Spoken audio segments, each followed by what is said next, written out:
selamat hendaknya kami menyampaikan. Yang saya hormati yaitu Bapak yang hadir pada hari ini, yaitu SD 08 Tanjung. Dalam ruangan ini semoga semua kita dilimpahi rahmat oleh Allah. Ibu, Bapak, dan marilah kita bersama-sama mendengarkan apa yang akan disampaikan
materi yang akan disampaikan oleh Ibu Yaumi Hasna, yaitu tentang diseminasi budaya positif. Kepada Bu Yaumi dipersilakan.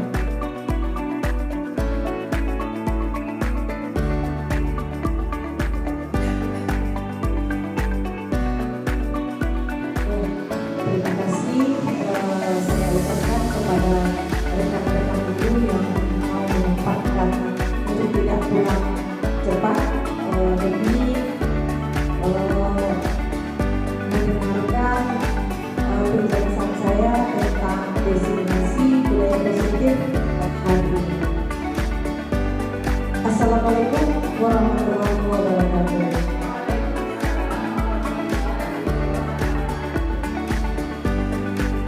Pertama-tama marilah kita mengucapkan puji dan syukur kepada Allah Subhanahu wa Ta'ala yang mana atas berkat rahmat-Nya lah pada saat ini kita masih diberi kesehatan oleh Allah untuk dapat mengikuti materi yang saya sampaikan tentang diseminasi budaya positif di sekolah.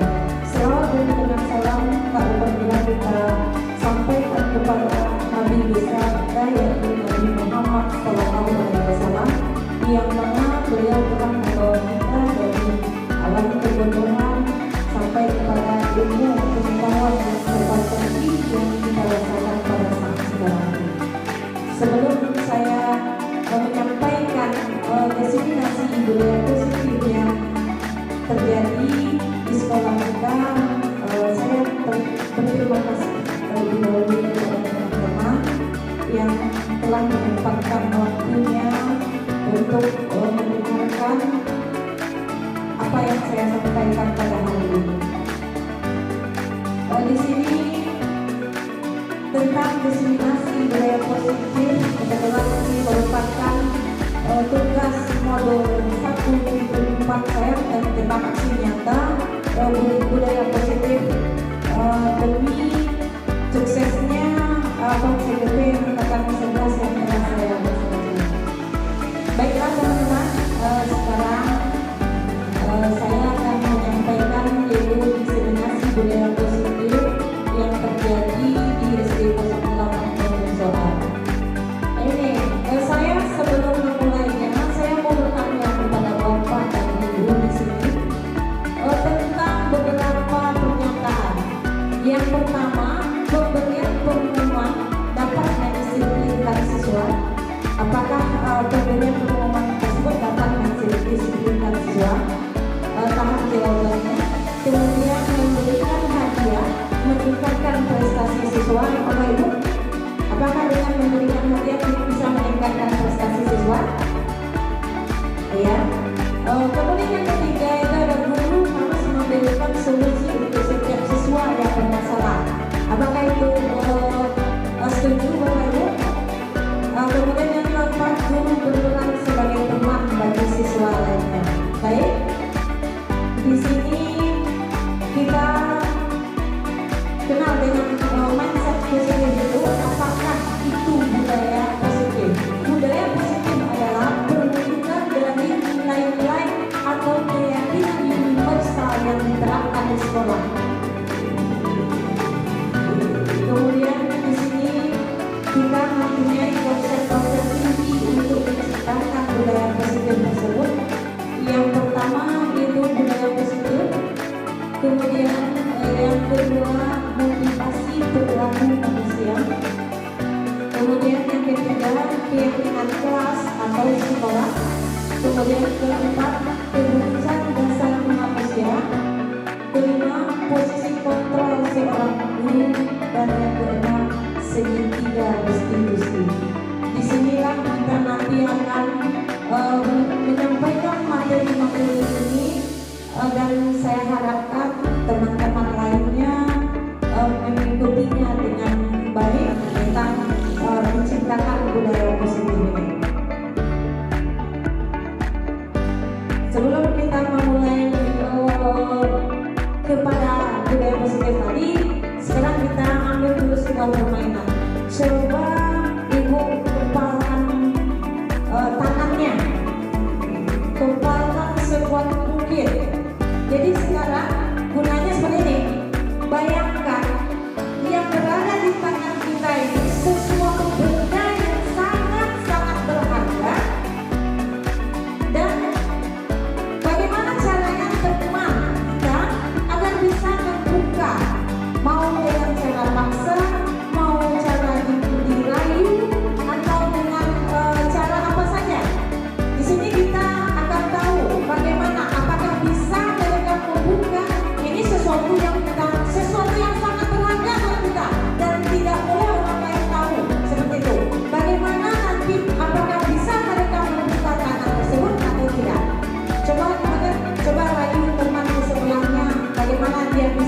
membuka tangannya.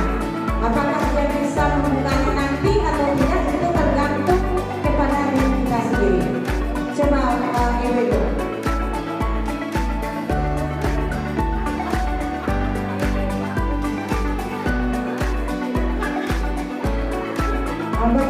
Bagaimana? Ibu bisa? Bagaimana? Boleh ditanya sama Bu Dewi gimana? Apakah bisa? Apa? Ya silakan Bayu. Apakah Bapak Ibu membuka apa yang di tangannya? Ah? Mau? Yang terserah sekarang apakah Ibu mau membuka sesuatu yang sangat berharga oleh teman Ibu? Hah? Tidak. Dibuka boleh, diambil tidak boleh. Ini berharga ya tidak? Oh, lihat boleh. Ya, oke. Berarti di sini apakah bisa Ibu membuka tangan teman? Tidak bisa. Oke, kita lanjut ke sini. Disinilah perubahan paradigma kita tentang teori kontrol oleh Dr. William Gibson, yaitu kita sebagai guru biasanya ilusi kita bisa mengontrol murid.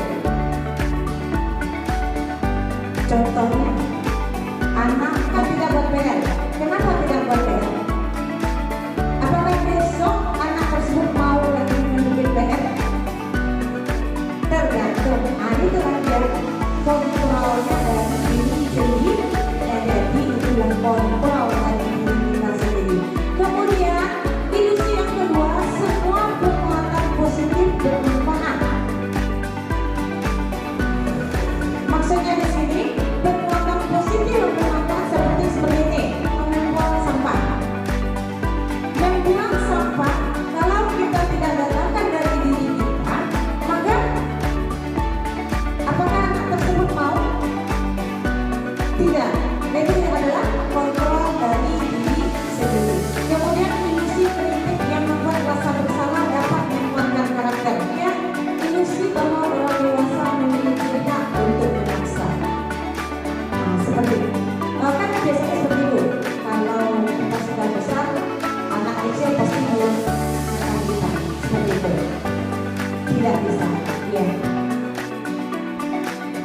Karena itulah dia tadi apa namanya? Kontrol diri sendiri. Ya, terima kasih Ibu.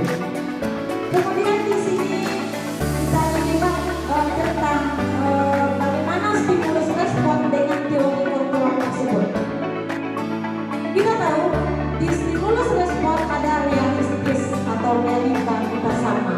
Padahal di teori kontrol itu berbicara jika kebutuhan kita sama. Kemudian yang kedua, semua orang melihat hal yang sama. Itu stimulus respon. Kemudian sebenarnya teori kontrolnya adalah setiap orang memiliki gambaran yang berbeda-beda. Betul tidak Ibu?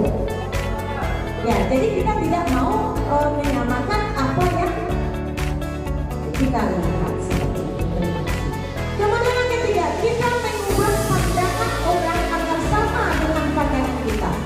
Padahal yang sebenarnya kita berusaha memahami pandangan orang lain tentang dunia seperti itu. Mau tidak pandangan kita harus sama dengan orang tidak kan? Padahal kita harus memahami pandangan orang lain terhadap dunia. Sebegitu juga perilaku guru dilihat dari suatu kesalahan. Contohnya terlambat datang ke sekolah misalnya. Apakah itu merupakan kadang-kadang dia kan ada booster ini.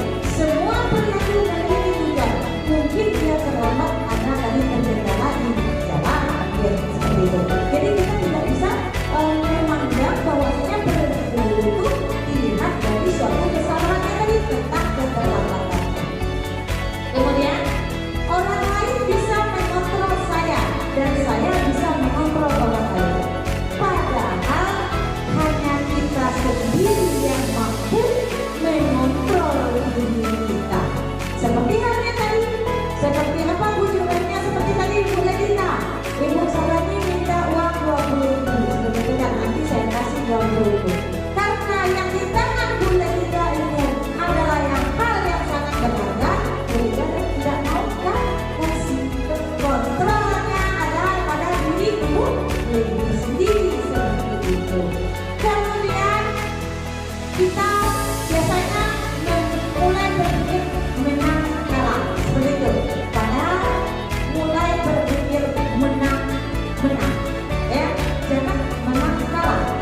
itu mulailah berpikir menang seperti itu.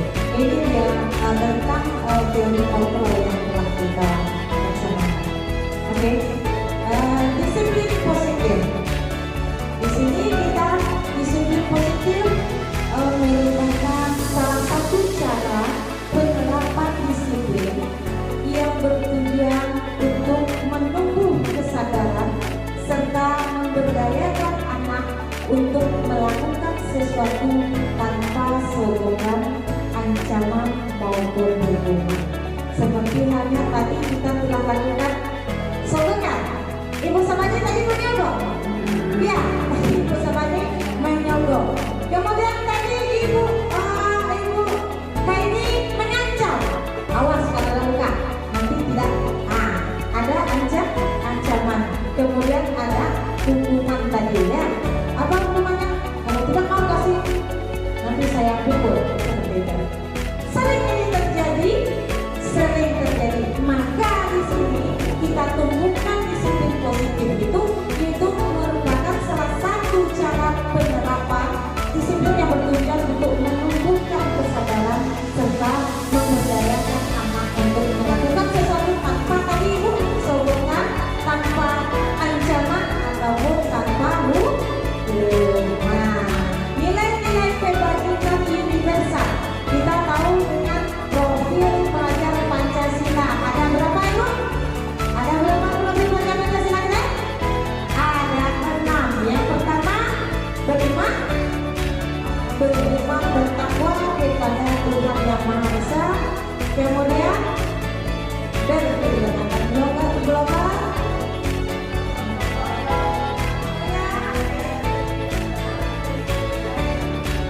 Inilah nilai-nilai kebajikan universal yang kita lakukan pada saat ini di guru-guru merdeka tentang profil pelajar Pancasila.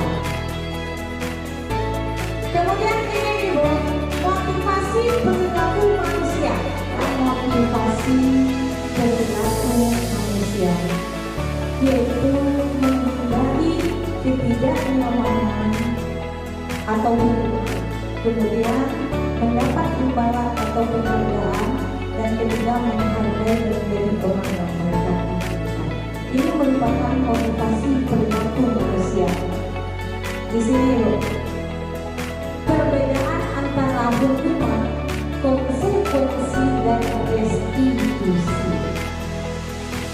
Kita tahu hukuman adalah itu tidak berencana, bersifat satu arah, bisa hanya hukuman fisik atau kekerasan kasar. Iya, ayo boleh.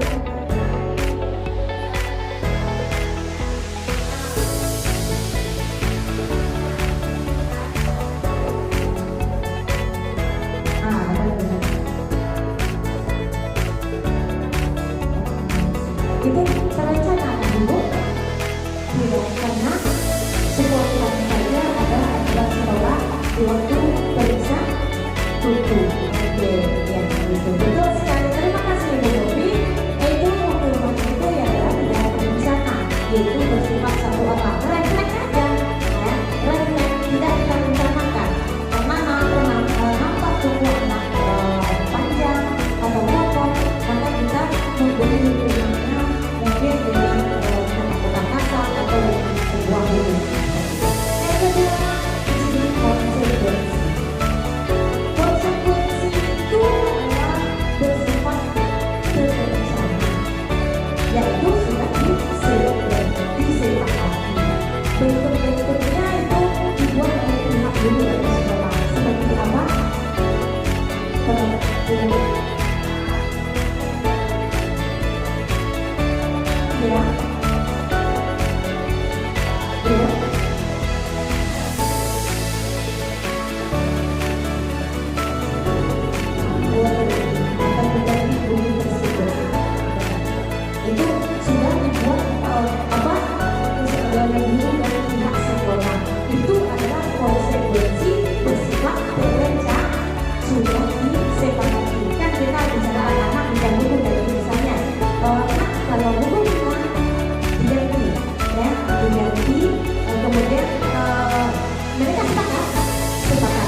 anak-anak apalagi kita anak SD.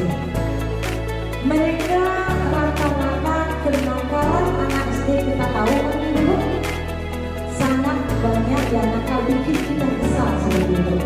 Tetapi di saat kesalahan-kesalahan mereka itu, bagaimana mereka sendiri yang memperbaiki kesalahannya itu? Nah, inilah restitusi tersebut. Jadi bagaimana bentuk restitusinya nanti kita akan lihat. Ini dia hukuman atau konsekuensi yang kita apa tadi hukuman konsekuensi tadi. Ini dia. Yang pertama, mencatat 100 kali di dalam buku kalimat saya tidak akan mencoba lagi karena tidak bermanfaat. Ini hukuman atau konsekuensi dulu. Apa itu? Hukuman. Betul. Mencatat 100 kali di dalam buku kalimat saya tidak akan mencoba lagi karena Tuhan. Apa ini? Konsekuensi. Ini sudah direncanakan, sudah apanya?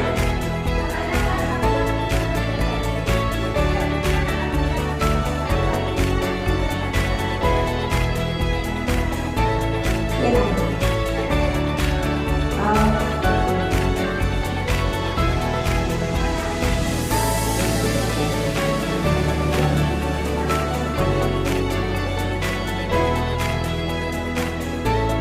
Itu hukuman.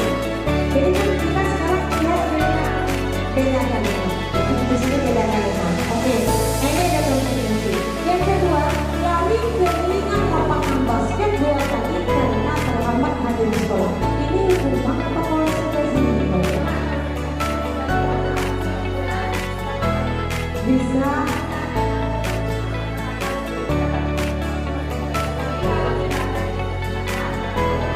oke, bagus sekali Ibu.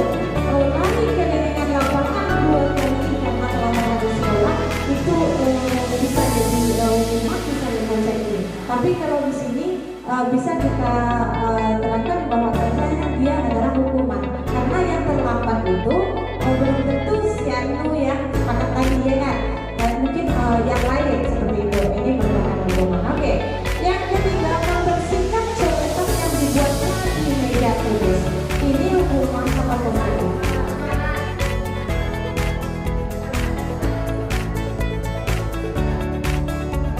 Hukuman.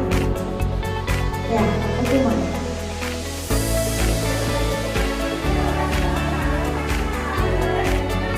Dia refleks. Oke. Iya, betul sekali Ibu.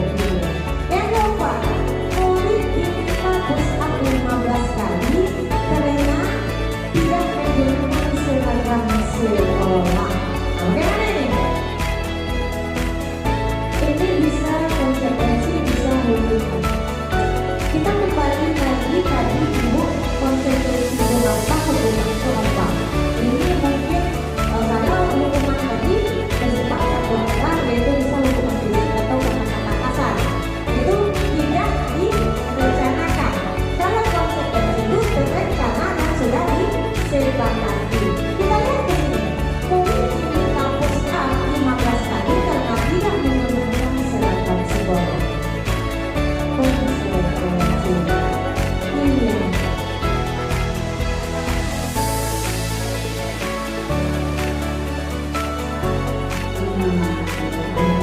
Konsekuensi. Ya. Kemudian yang kelima, berdiri di depan kelas, mengangkat satu kaki karena tidak bisa menjawab pertanyaan. Ini konsekuensi apa gimana Bu? Jelas ini hukuman ya. Karena apa? Dia tidak bisa menjawab pertanyaan itu. Kemudian yang keenam, membersihkan WC karena tidak membuat PR. Ini juga hukuman. Kemudian lari keliling lapangan karena terlambat 5 menit saat pelajaran PPOK. Ini apa yang itu?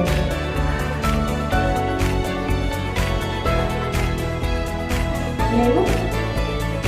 Tidak berencana. Karena kita lihat di sini apakah ada kesepakatan dengan PPOK. Di sini kan kalau sedang lari keliling lapangan ini tentang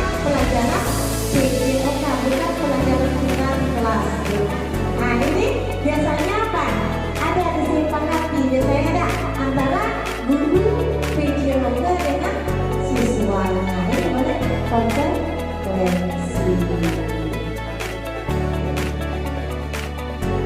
Ya, sebelum kita masuk lagi ke apa? Ini tolong diperhatikan baik-baik. Oke, everyone. Sebelum kita masuk ke sini, sampai kita ice breaking dulu. Baik, everyone, kita ice breaking dulu sedikit. Melepaskan otot-otot kita yang tegang. Ya.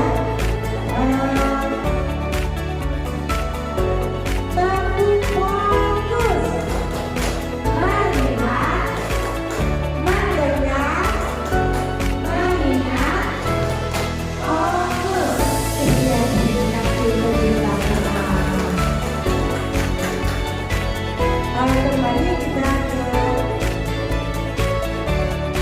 materi. Di sini dihukum oleh berharga. Maksudnya apa yang kita sebut? Dihukum oleh penghargaan. Kita selama ini sering memberi siswa siapa yang bisa menjawab pertanyaan kita kasih reward seperti kasih permen atau kasih bintang, ya. Seperti itu. Kalau dihukum oleh penghargaan ini, kan kita dikasih hadiah sama saudara yang berkembang seperti itu.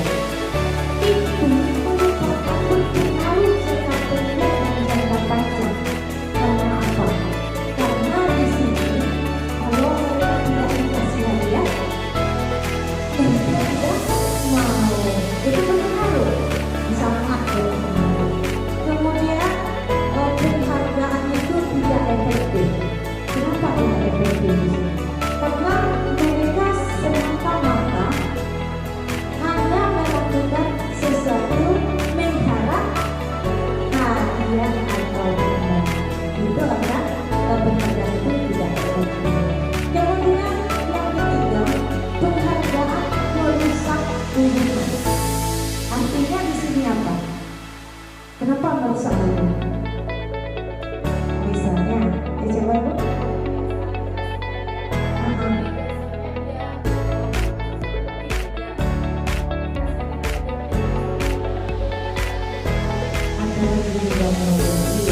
Merusak hubungan seperti itu. Itu boleh dibilang itu nanti penghargaan yang mengurangi kualitas hidup. Di sini penghargaan merusak hubungan. Teman yang dapat penghargaan, yang teman satu lagi tidak. Apakah mereka itu tidak melihat teman yang satu lagi? Jadi hubungannya nggak mau saya teman yaitu pintar, yaitu cerdas. Jadi merusak hubungan mereka sesama teman. Ya.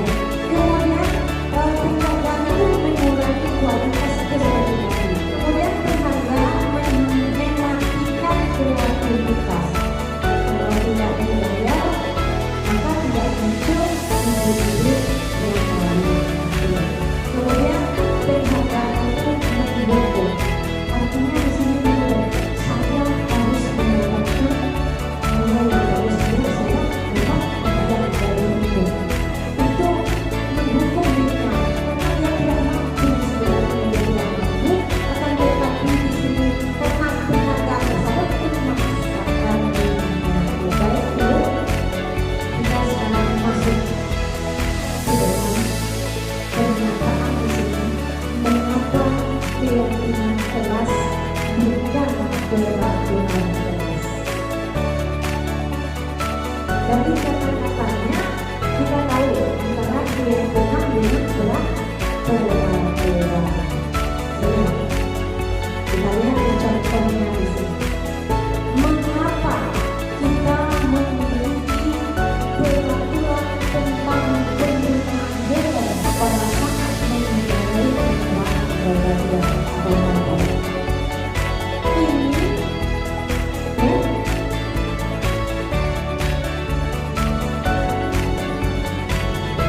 untuk kesempatan ini merupakan keyakinan atau peraturan di sini.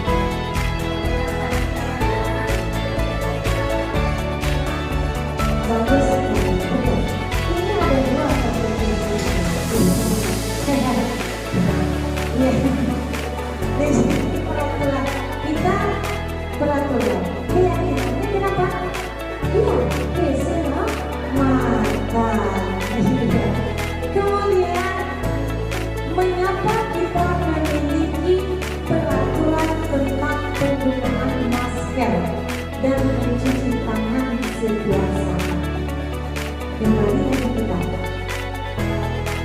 Di saat dulu kita COVID, ya ingat ibu, COVID-19 diwajibkan berarti ada peraturan tentang penggunaan masker, cuci tangan. Kemudian keyakinannya di sini apa? Sebenarnya ini bagus untuk kebersihan. Pakai masker tidak terlindung dari debu. Kemudian mencuci tangan juga terhindar dari debu.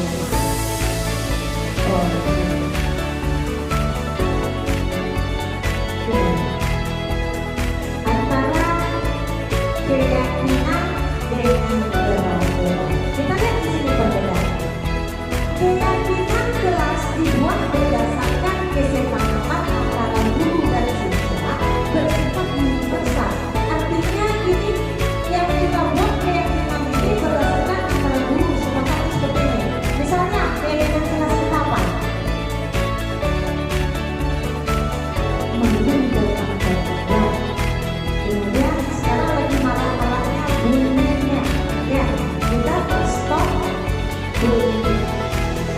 Itu keyakinan kelas yang kita buat itu berdasarkan kesepakatan antara kita dengan siswa kita.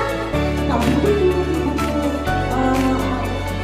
atau apa, nanti kita nyatakan lagi sepakat atau tidak. Itu namanya keyakinan. Kemudian yang kedua itu peraturan. Peraturan itu biasanya dibuat oleh guru bersifat satu arah. Seperti apa peraturannya? Sekolah kita dulu menyatakan peraturannya apa? Guru tidak boleh bermain-main. Kemudian siswa berambut laki-laki berambut pendek dan rapi, dan perempuan harus memakai hijab. Ini peraturan yang dibuat oleh sekolah. Itu peraturan itu satu arah berdasarkan keinginan sekolah dan harus seluruh warga sekolah mematuhi peraturan sekolah tersebut. Mau tidak mau kita harus laksanakan, kita harus mau.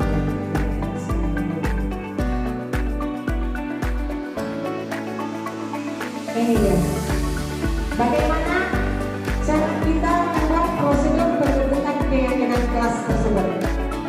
Yang pertama, mempersilahkan warga sekolah atau kelas mencurahkan ide tentang peraturan yang akan disepakati.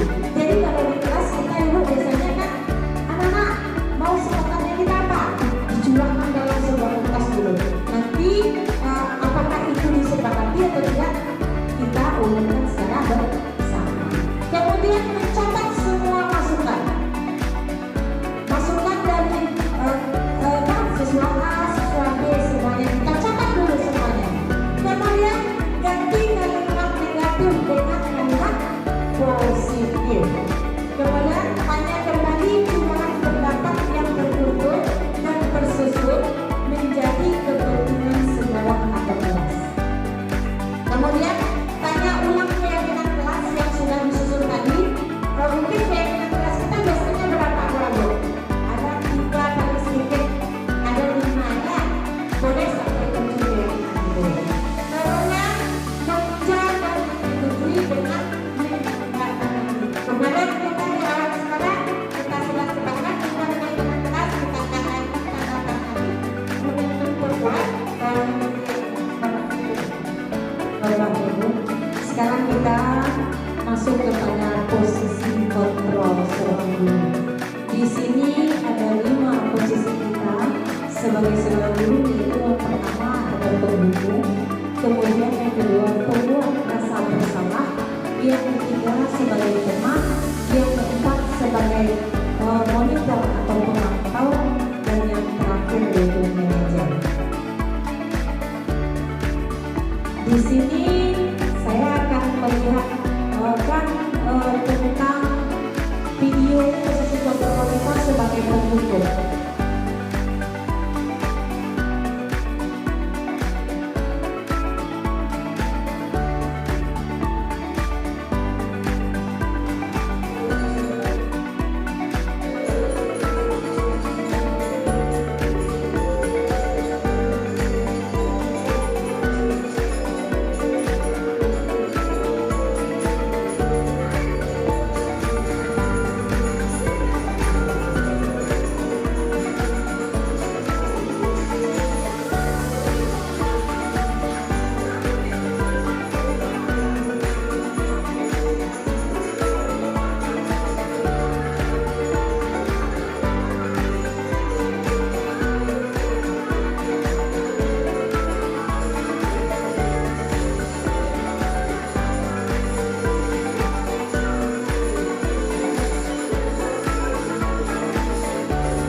Itu posisi kontrol kita seorang guru sebagai pendukung.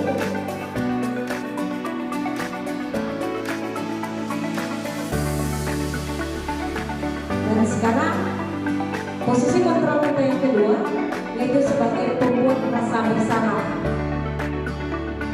Dan kita lihat lagi sebagai pembuat rasa bersalah. Ini deh, tetap dengan sinarannya.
Nah, ini posisi kita seorang guru yaitu sebagai pembuat rasa bersalah. Kemudian kita akan lihat posisi kita sebagai teman.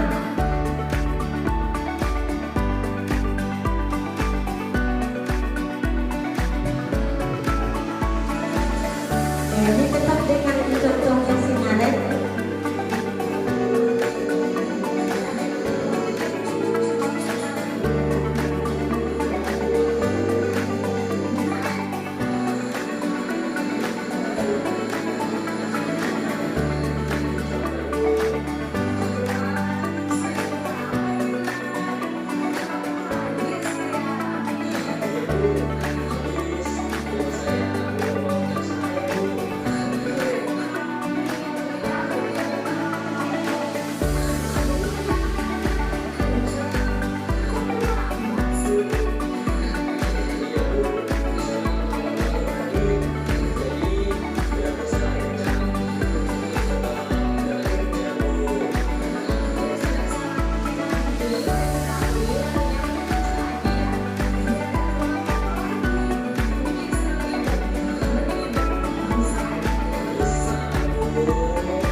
Ini posisi kita sebagai teman.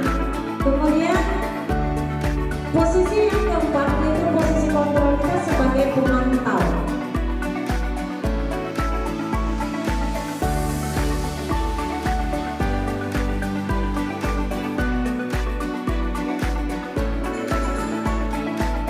Ini kita sebagai pemantau memantau dulu.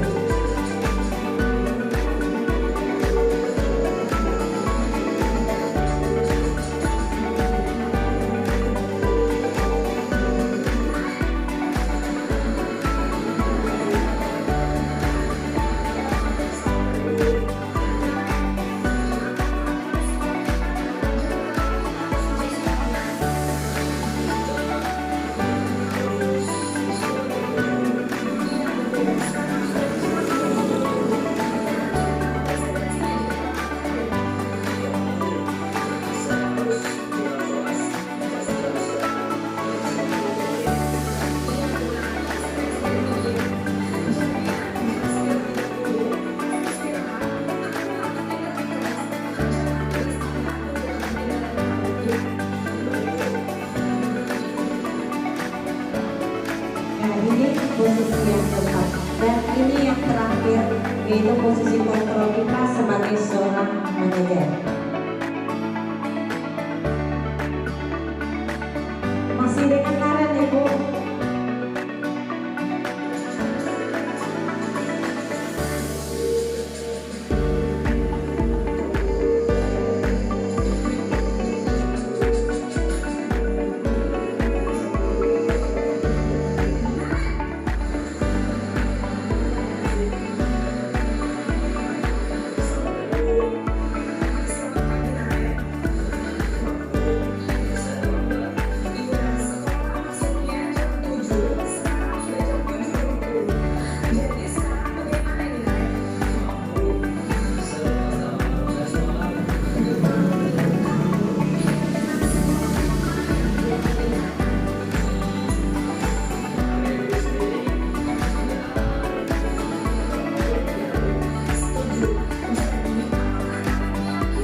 sebagai seorang guru. Ada yang pertama tadi penghukum, yang kedua pembuat rasa bersalah, yang ketiga teman, yang keempat sebagai pemantau atau monitor, dan yang kelima manajer. Dari kelima posisi kontrol ini, mana yang seharusnya kita lakukan dulu? Manajer, ya betul. Karena di manajer ini, ya,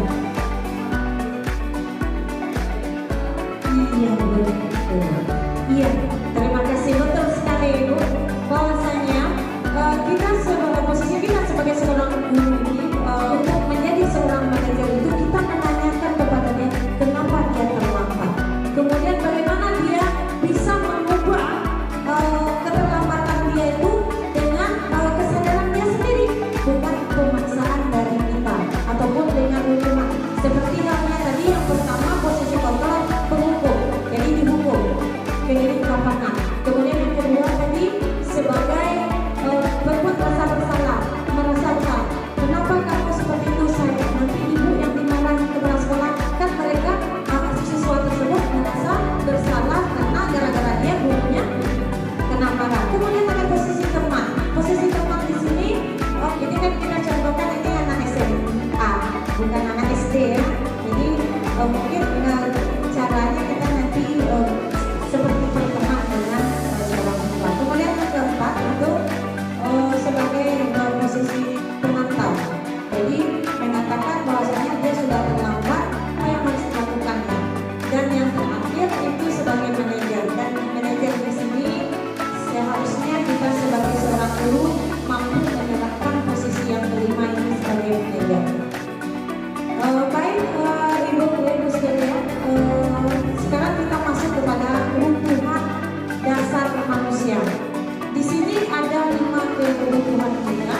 Yang pertama yaitu tentang bertahan hidup, kemudian kasih sayang dan rasa diterima, kemudian yang ketiga penguasaan, yang keempat kebebasan, dan yang kelima kesenangan.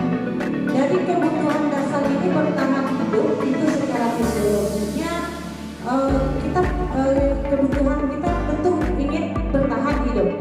Kemudian kita harus diberikan kasih sayang, diterima oleh baik di rumah, di sekolah maupun di masyarakat. Kemudian ada penguasaan terhadap diri kita sendiri tanpa dikekang, itu kebebasan, dan kita pastinya mau kesenangan. Nah, ibu-ibu, kita sampai ke puncaknya di sini yaitu tentang segitiga restitusi. Segitiga restitusi ini kita yang ada 3 tahapan yang harus kita lakukan di sini. Yang pertama itu menstabilkan imunisasi.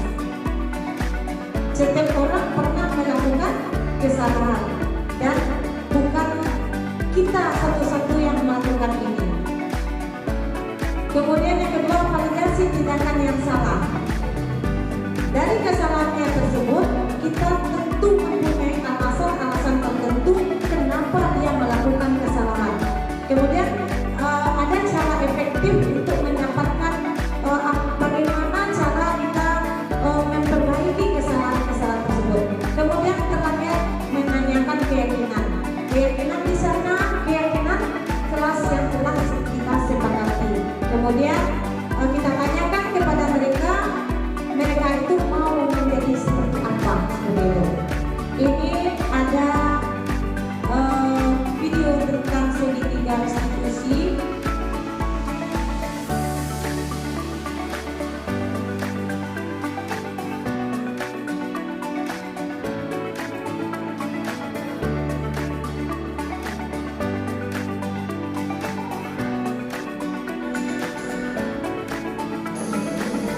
Ini tentang segitiga restitusi tersebut, Ibu. Bagaimana cara kita?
kontribusi tentang video pembelajarannya, dan saya sendiri sudah melaksanakan di kelas saya tentang segitiga distribusi ini.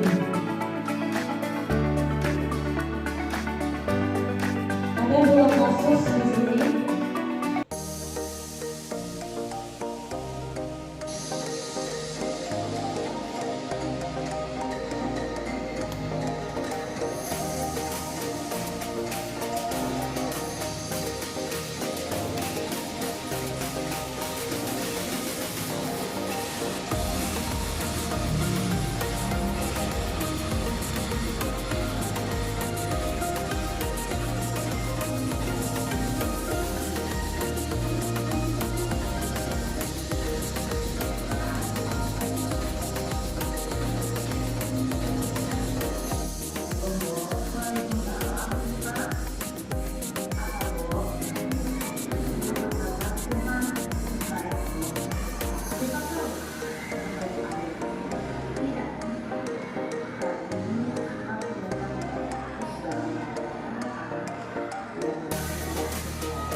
Ini tentang siswa saya yang mencontek tidak fokus dalam belajar, mencontek di kelas. Kemudian ada yang kasus yang kedua tentang keterlambatan di sekolah.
Oke, di sini Segitu resolusi yang sudah saya lakukan di kelas, yaitu tentang 2 kasus tadi yang sangat menarik dan sangat efisien kita laksanakan. Bahwasanya sebagai seorang guru kita posisikan diri kita sebagai seorang manajer. Bahwasanya kita harus selalu menjadi dulu masalah, kemudian kita tanyakan keyakinan, baru di sana kita sepakati apa yang sedang kita lakukan.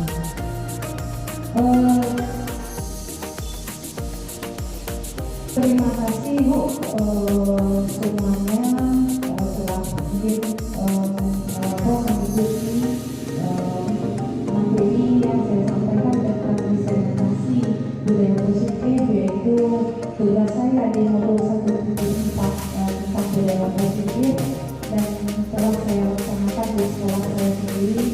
Alhamdulillah Bapak Ibu semuanya telah mengikuti dan mengetahui bahwasanya meskipun saya yang menjadi guru penggerak, dan saya berharap semua akan tersampaikan kepada rekan-rekan gurunya, guru-guru yang lain akan melaksanakan budaya positif yang ada di sekolah kita nanti. Dan saya percaya SD 08 mempunyai guru-guru yang bertauhid, yang mempunyai dedikasi, mempunyai ilmu, dan saya yakin semuanya mampu berkolaborasi nanti dengan saya menciptakan budaya positif di sekolah ini. Dan sekali lagi